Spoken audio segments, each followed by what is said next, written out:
অন্তর্বর্তী সরকারের প্রধান উপদেষ্টা ডক্টর মোহাম্মদ ইউনূস ৫ আগস্ট জাতির উদ্দেশ্যে ভাষণে আগামী বছরের ফেব্রুয়ারিতে জাতীয় সংসদ নির্বাচনের ঘোষণা দেন। সে অনুযায়ী চিঠিও দেওয়া হয় নির্বাচন কমিশনকে। এর পরদিন আগামী ডিসেম্বরের প্রথম দিকে তফসিল ঘোষণার কথা জানায় ইসি।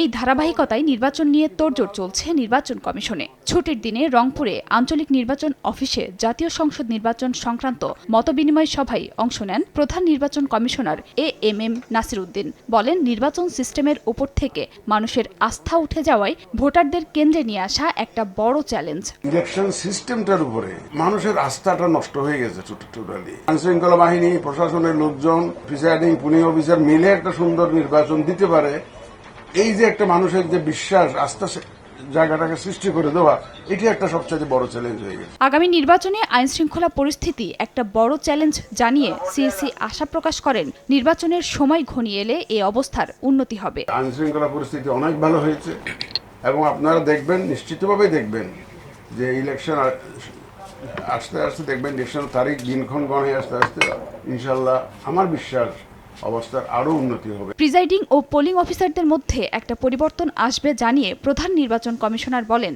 গত নির্বাচনে যেসব কর্মকর্তা সমস্যা তৈরি করেছেন তাদেরকে পরিবর্তন করা হবে। যারা আগে এই ধরনের সাথে জড়িত ছিল তাদেরকে যথাসম্ভব ব্যবহার না করার বিষয়টি আমরা চিন্তা করছি। আমি তো মানুষ তো ইনপুট করতে পারবো না, ওই লোকগুলাকে এদিক ওদিক করে আমাদের করতে হবে।